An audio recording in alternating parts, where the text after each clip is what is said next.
जब ये धनुष टूटा तो सभी राजा ने विचार किया धनुष तोड़ दिया, इसका मतलब ये थोड़ी कि सीता जी को शादी कर लेगा, ये हमारे रहते सीता के साथ इसका पाणी ग्रहण नहीं हो सकता, चाहे कोई भी क्यों ना हो। अब सब राजा सब कहने लगे पकड़ो इसको, मारो इसको, जाने नहीं देंगे हाथ से सीता को। और उसी समय जब फरसा लिए हाथों में परशुराम जी आए, परशुराम जी का जब दर्शन किया सभी राजाओं ने, सब शक पका गए महाराज, सब पंक्तिबद्ध हो गए, प्रणाम करने लगे अपने अपने पिताजी का नाम कह करके, हमारे पिताजी का नाम ये है महाराज, आपको प्रणाम है, हम इधर के राजा हैं, हम उधर के राजा हैं। जितने अस्त्र शस्त्र सब पकड़े सबको छुपाने लग गए, इतना भय था परशुराम जी का। और जब परशुराम जी आए, राजा आपस में बात करने लगे, जितने राजा लोग थे, कहने लगे कि यदि हमको पता होता कि ये भी आएंगे तो हम कभी नहीं आते यहाँ पे। जब परशुराम जी आए, विश्वामित्र जी ने राम लक्ष्मण जी का परिचय करवाया। और जब राम जी पर परशुराम जी की दृष्टि पड़ी महाराज, राम ही चितई रहे थकी लोचन, रूप अपार मार मदमोचन।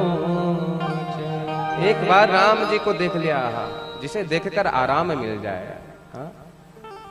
आज तक ये नैन जो संसार की चकाचौंध पर नाचती रही, एक बार राम जी का दर्शन हो जाए तो ये थक जाती है महाराज, फिर किसी को देखने की इच्छा नहीं होती। ये राम जी का स्वरूप है, इसलिए भाव से कहते हैं ना, वो तेरी मंद मंद मुस्कनिया पे ओ बलिहार राघव जी, ओ बलिहार राघव। जनक जी आए, प्रणाम किया। परशुराम जी के शरीर में क्रोध छा गया। जनक जी से कहने लगे ये सब राजा यहाँ क्यों एकत्रित हुए हैं। उस समय ऐसा नियम था कि यदि क्षत्रियों को एकत्रित करना हो ना, तो फिर परशुराम जी से आज्ञा लेनी पड़ती थी। तो जब पूछा तो जनक जी ने कहा कि ये धनुष यज्ञ हो रहा था। जब सुना परशुराम जी ने कि सीता स्वयंवर के लिए धनुष को आधार बनाया गया, पिनाक धनुष को, क्रोधित तो हो गए, कहने लगे निकालो उसे बाहर जिसने पिनाक को तोड़ा है। और यदि नहीं निकाला तो जनक जी कान खोल करके सुने, तुम्हारे जहां तक सत्ता है सबको पलट के रख दूंगा उस पृथ्वी को। अब जनक जी कांप गए, सुनैना जी कांप गई। सीता मैया ने विचार किया कि बनी बनाई काम को आज विधाता ने बिगाड़ दिया, हे भगवान अब क्या होगा। जब इस प्रकार कहने लगे तो राजाओं को लगा कि देखे आपस में चर्चा करते हैं राजागण जितने थे। राजा कहते हैं कि सुनो भैया, क्या हम नहीं तोड़ सकते थे इसे। अरे हमको पता था कि बाद में बवाल होगा, इसलिए तो नहीं तोड़ा। बताओ, जो हारा हुआ व्यक्ति रहता है ना, वो कहीं ना कहीं कोई ना कोई बहाना खोज ही लेता है। समय बिलों के लोग सब जानी जान की भीर, हृदय न हर्ष विषाद कछु, बोले श्री रघुवीर। जब चारों ओर लोग कांपने लगे, भयभीत होने लगे, इस मां सीता को भयभीत देखा प्रभु ने, तो आगे आकर प्रणाम किया। और श्री राम जी विनय से कहते हैं कि हे प्रभु, नाथ संबोधनु भंज निहारा, नाथ संबोधनु भंज निहारा, नाथ संबोधनु भंज निहारा, नाथ संबोधनु भंज नाथ संबोधन भंज निहारा,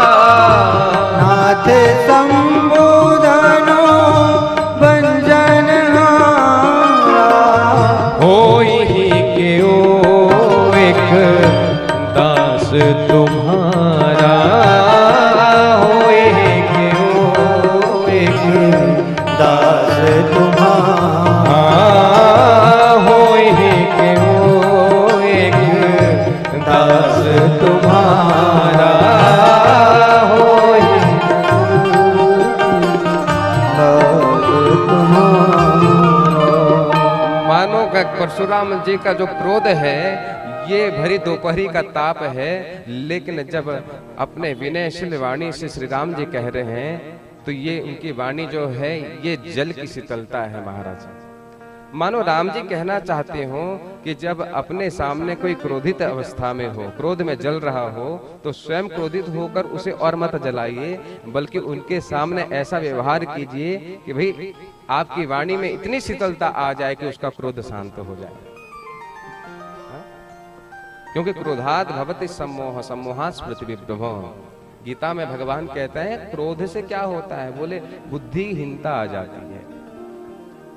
इसलिए व्यक्ति को कभी क्रोध, और देखो स्वाभाविक है, हम मनुष्य हैं, क्रोध आएगा ही, हम मनुष्य हैं, अहंकार आएगा ही, हम मनुष्य हैं, लोभ आएगा ही, सबके भीतर है महाराज। इस संसार में ऐसा कौन है जिसको बताओ कि इसके भीतर नहीं है सबके भीतर, लेकिन उसे दमन करना पड़ता है, उसे कम करना पड़ता है, उससे रहित हम नहीं हो सकते। तो आज परशुराम जी के सामने आकर श्री रघुवीर कहते हैं कि प्रभु इस पिनाक को तोड़ने वाला कोई होगा तो आपका सेवक ही होगा। आपके सेवक के अतिरिक्त और कौन हो सकता है जो इस पिनाक को तोड़ पाए। मानो अपना परिचय देते हैं कि हे नाथ हम आपके सेवक हैं। परशुराम जी कहते हैं अच्छा सेवक भी है और काम शत्रु का कर रहा है। हाँ? अरे जिसने भी इस पिनाक को तोड़ा है वो मेरे लिए सहस्र बाहु के समान शत्रु है। जब इस प्रकार क्रोध करने लगे तो लक्ष्मण भैया जो खड़े हुए थे, लक्ष्मण भैया से सहा नहीं गया। लक्ष्मण भैया कहते कोई राम जी पर क्रोध करे और लक्ष्मण जी सह ले। लक्ष्मण जी को लगा कि भाई ये हमारे टक्कर के हैं, इसलिए लक्ष्मण जी आ गए सामने। लक्ष्मण जी कहते हैं नमस्कार करके कहते हैं कि मुनिदेव, अरे बचपन में तो ऐसे न जाने कितनों हमने धनुष को तोड़ा है, तब तो आप नहीं आए, अब कैसे चले आए। अब इस बात को जब सुना तो ये तो खोलती हुई अगली में घी डालने जैसी बात है। परशुराम जी ऐसे तिलमिला गए, तुम साधारण धनुष को इस पिनाक के साथ तुलना करते हो। लक्ष्मण जी कहने लगे कि साधारण धनुष तो धनुष है, वो पिनाक हो चाहे कुछ भी हो, इससे क्या फर्क पड़ता है महाराज। और एक बात आपसे कह देता हूं, इसे किसी ने तोड़ा नहीं बल्कि छुअत टूट रघुपति हूं न दोष।